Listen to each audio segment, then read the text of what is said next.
2025 seems to be the year of goodbyes to some quite iconic and special cars.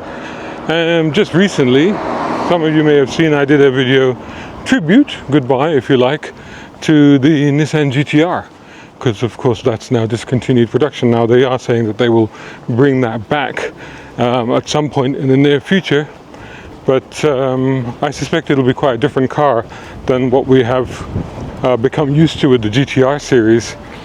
Today I got a press release from Honda, and they've done a very kind thing actually. What they've done, you should check it out. I'll put the link on my Facebook page, and I'll probably put a link in the description below here. What they've done is they've created a website, and the website is an interactive map of some of the best driving roads in Europe. And they've done this, I'm not quite sure why, since they're discontinuing the car, but they've done this as a goodbye to the Honda Civic Type R. So yeah, the final Civic Type R is it's gone. so as a tribute to that, they set up this website. So anyway, it got me thinking about the Civic Type R. I've driven all iterations of the Civic Type R except for the first one and the last one, and it got me reminiscing. So I thought I'd share some of that with you guys. A brown car guy.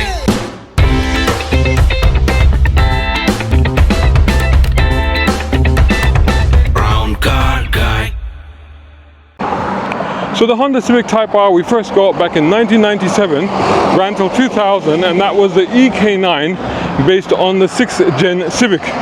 I'm going to refer to my handy little guide that I've just made up in my notes on my phone, because I can never remember the codes that are so beloved of Honda aficionados, and I have my own sort of way of remembering the Civic Type R. So there's the first Civic Type R, which I didn't drive. There's a second one, which I remember as the Isle of Man one. I'll explain why in a minute. Then there's a third one, which I just call the Space Pod Civic Type R. I'll explain in a minute. And then there's a turbo one, which I guess is self-explanatory. And then there's the previous one. And then there's the current one. Anyway, we'll go through all of those. So starting with that first one, I never got to drive it. Like I said, I didn't drive the first one or the most recent one, but I was aware of it as a Honda fan. I knew of the car. I was salivating about it. I'd driven the Hondas before. I'd owned Hondas. So I knew all about what they were up to, what they were capable of, what they were doing. And it was really exciting. So then I think I was working, so it was 2001. The next one, the EP3, based on the 7th Gen Civic. This is the one that had a slightly taller bodied one. 2001. So 2001, I think I was working at Parker's Guides as the online editor there. So I was lucky enough to get to go on the launch. And it's kind of weird because I actually missed the day that I was supposed to go because the screw up with the trains. I was going by the tube to the Heathrow Airport, and I think there were some delays or problems with the trains. I didn't make it in time. And somehow, fortunately, they were able to say, it's okay, we'll put you on the next rotation.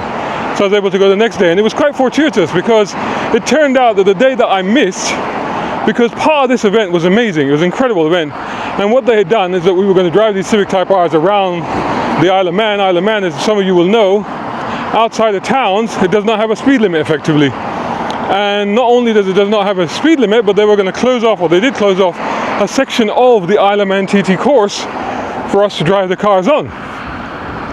And apparently the car had crashed on the day that I was originally supposed to go, which would have put a dampener on events. Fortunately, they had enough cars, so I was there on the second day. There was a whole bunch of black Civic Type R's being led around the Isle of Man TT course by police Honda Accord Type R's. Wowzers! And the police were not hanging about.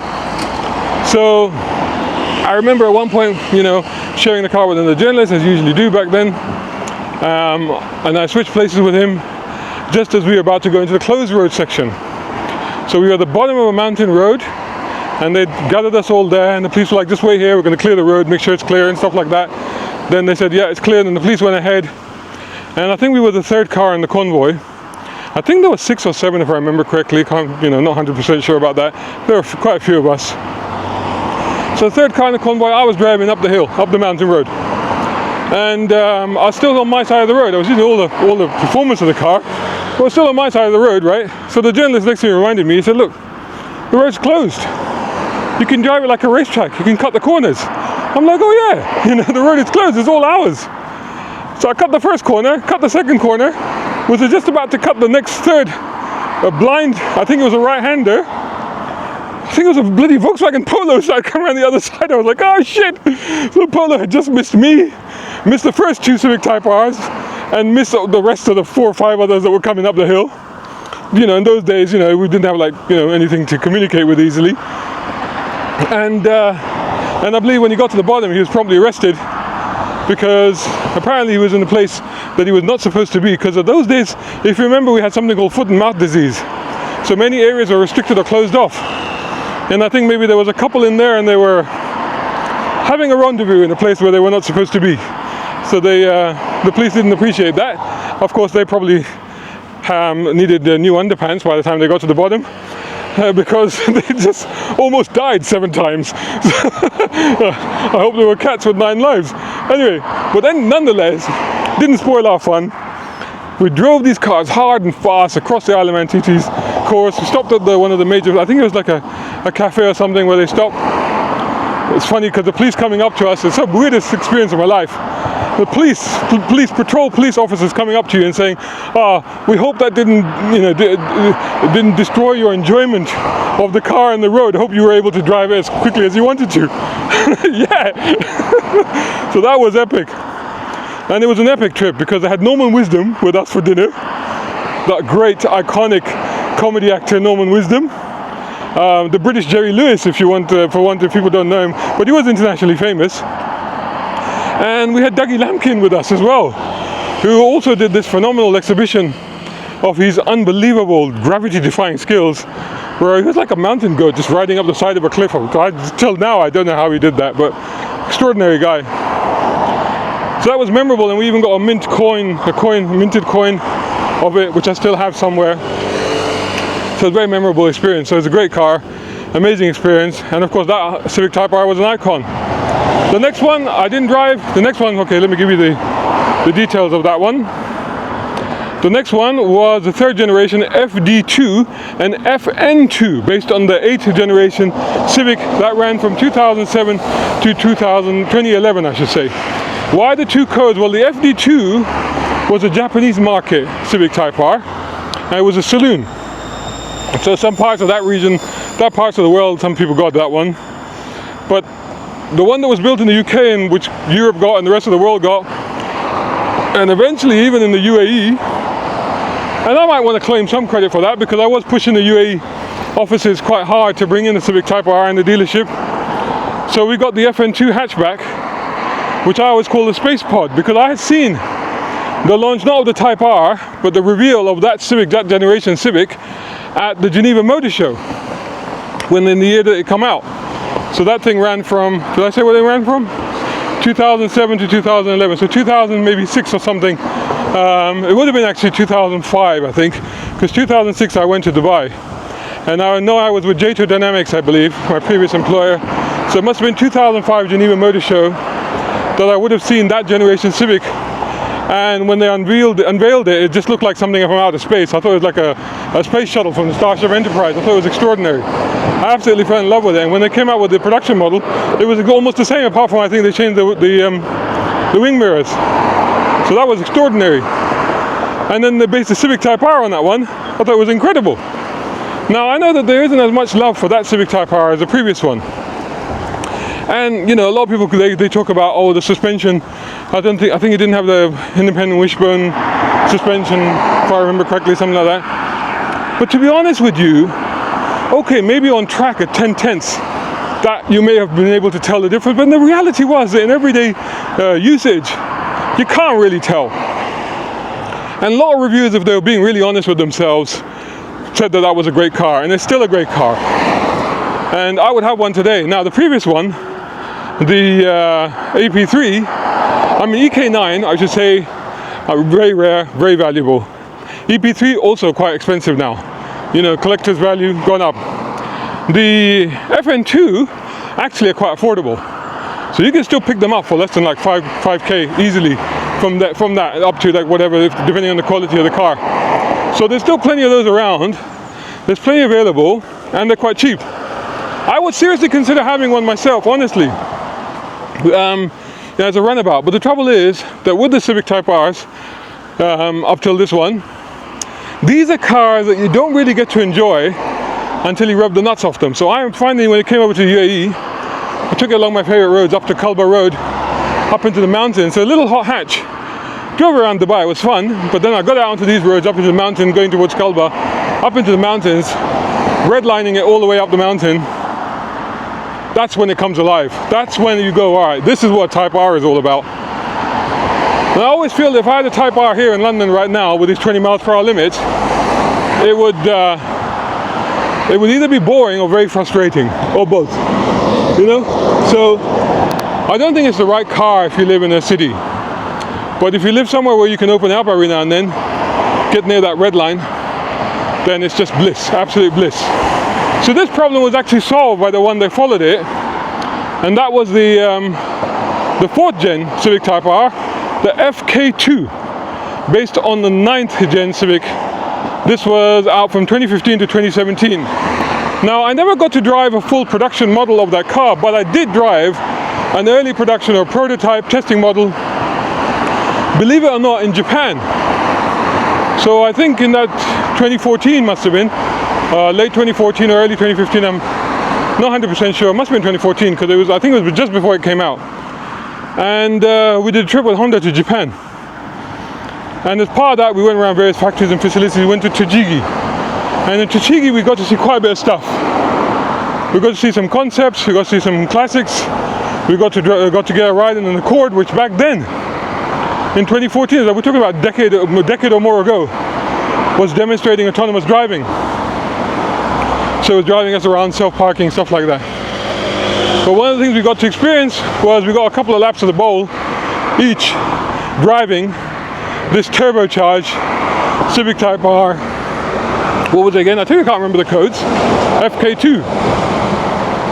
And the one thing that immediately struck me about the FK2 was that it was instant acceleration, instant punch. So it addressed the issue where, where at low speed, at low torque, at low revs, you wouldn't get much. You wouldn't get much torque, and then at high revs is when you would actually Civic Type Rs would come alive. So this was like the first car, the first turbo that addressed that. Now it could be argued that it took away from the personality of the car, and also it wasn't also the best looking one. It had kind of taken the space body shape, but put too much bits and details on it and made it a bit of a mess. So interesting thing to me is that I don't really see any of those. Even in the UK, I still see lots of Civic, the previous ones. You can address them by the code, the FN2. See plenty of those. You still see plenty of EP3s. You won't see any EK9s. But the the FK2, you hardly see them. I don't think it was much loved. Hope you're enjoying this video. Make sure to hit like, share and subscribe if you're not already doing so. And support independent automotive journalism channels like mine. You can do that at patreon.com, coffee.com, or taking out a subscription right here on YouTube. Or you know what, better still, you can go and buy my books. I've got 3 books out now. They're all on Amazon. They're all available to buy. More details on this are in the description, but buying any of these books will certainly help. Thanks so much for watching. So 2017, that one ended. And then the 5th gen came out, 2017. That was the FK8. So 5th gen Civic Type R based on the 10th gen Civic. And I drove that several times actually. I got quite lucky with that. I drove it at press events, drove it at launches. I had a car on me with tests for a while. So yeah, I got to really enjoy that car. Drove it a lot, drove it very hard. Manual car. And by that time it had morphed. I mean, it was still like, technically it's still a hatchback. But by this time it's morphed into more of a saloon with a hatch, because it's become a much bigger, much more practical car. And literally it's a car that you could just, own and drive every day and use for your family purposes, and just be actually use it as a just sensible car. And yet it was so alive, that car, it just completely comes alive. And really, you can do so much with it. A lot of fun to drive, visceral, raw, exciting, thrilling. I'll tell you what, it was almost like that was the perfection of the car. The looks, split opinion. I liked it. I initially didn't like it, I have to be honest, but then I grew to really like it, because to me the thing about that Civic Type R was that it really stood out. You know, had a few extra inlets, a few extra spoilers, a few extra, you know, details on it, and it stood out. And you went, okay, yeah, that's a Civic Type R. That can't be mistaken for anything else. That is a Civic Type R. And the thing is, like, when you're paying that much money and you've got that much performance and you've gone for the Type R, you want the world to know that you've got a Type R. Not just with the Type R badges, but let's be honest, so many people like the M badges people buy and stick on ordinary, you know, cooking Hondas. No, you want to know that that is a Civic Type R. So that was out. That car was out for about 30k, 31,000 pounds, I think. There's still plenty of those around. They've dropped to about 20, 25, 25, I would say. Good ones. Still quite valuable. Plenty of those about. And loved it. So that's the last Type R that I drove several times. Drove in back roads, drove it in town, drove it everywhere. Loved it. Absolutely. I would have one. I would have one of those for sure. And I think it would make sense in town, out of town, everywhere. And I think it would be robust and reliable enough to drive on, you know, you could go adventuring in that thing. The one that I haven't driven is the latest one. That was the 6th gen Civic Type R, the FL5, based on the 11th generation Civic.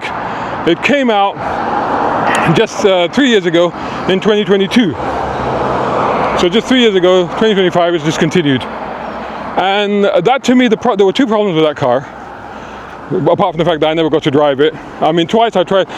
We have this thing for journalists. They do a big SMMT test drive day every year, where journalists get, accredited motoring journalists get to go down there, and many of the manufacturers, not all of them, but many of them have their cars there, and you get to line up and drive them and stuff like that. So 2 years in a row I was hoping to do the Civic Type R there, but each time it was like fully booked up, like it was impossible.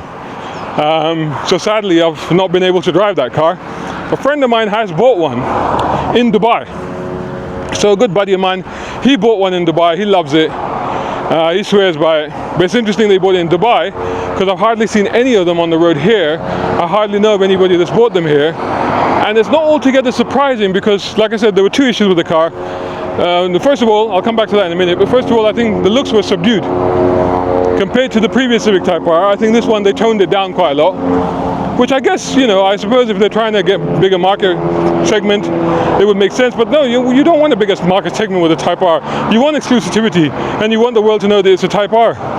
So it's toned down, so it's a bit more sensible. You can still tell it's a Type R, but it's not as wild as the previous one.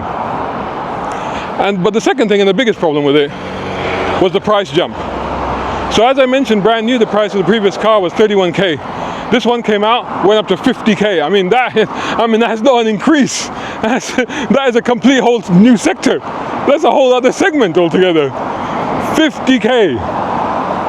And then we had the special editions and stuff, and they were like even more. So this is a very expensive car. So it's no surprise it didn't sell that many of them. It wasn't built here, I think. That was the thing. So another reason why it was more costly compared to the previous one. So yes, I sadly haven't driven that one. It's a real shame. I wish I could have. I wish it would be great to be able to top and tail the Civic Type R range, so that I could say I've driven every single Civic Type R. I really gutted to have missed that last one, because I wanted to know if, okay, regardless of the look and the price, I wanted to know if that was peak Civic Type R. I wonder if they had rounded it into absolute perfection. Anyway, so that's a question that for me will remain unanswered until I get my hands on it. Other people have said it is very good. Let me know what your Civic Type R memories are, or Type R memories, but specifically Civic Type R. And if you had one, if you own one, if you drove one, if you loved it, if you hated it, I want to hear from you. If you think it's overrated, I want to hear from you. And what about Honda then? Well, I don't know what's happening with the Type R badge now. I'm sure at some point it will come back. It has to come back. It's too iconic a badge. But at the moment there isn't a Civic Type R. There's not planned to be. What they have done, I think, is they've taken the chassis of the Civic Type R as part of the development of the new Honda Prelude, which is not being called the Type R because it's a hybrid. But the Honda Prelude is the next sporting car. So right now you go into a Honda showroom, there is nothing in there, and as a Honda fan it's sad for me to say this, there is nothing in there that an enthusiast would drool over. And in the past, you know, even the 80s, 90s, there'd always be something in there. Integra Type R, top of the range Legend, you know, cool Civics. There'd always be something in there, right? Preludes. But right now there's nothing in there. So until the new Prelude arrives, which on all accounts is actually really good, and certainly gets my vote. There's an award that I'm one of the judges for, and I put that forward because I think that, you know, if it's Honda being Honda, I think it should be quite brilliant. Certainly looks the part, and I think we need to see a coupe revival, like all the great coupes we had in the 80s and 90s. So anyway, so that's what's happening now. No Type R. Goodbye to the Honda Civic Type R, and long may the ones that are around live on. Look forward to hearing from you, and catch you all in the next video. Shout out time, guys. Thank you so much. Hey, if you enjoy my content, why not get involved? Buy me a coffee. You can do that at either of these links, or if you're watching on YouTube, buy me a thanks or take out a membership. It all helps. It really does.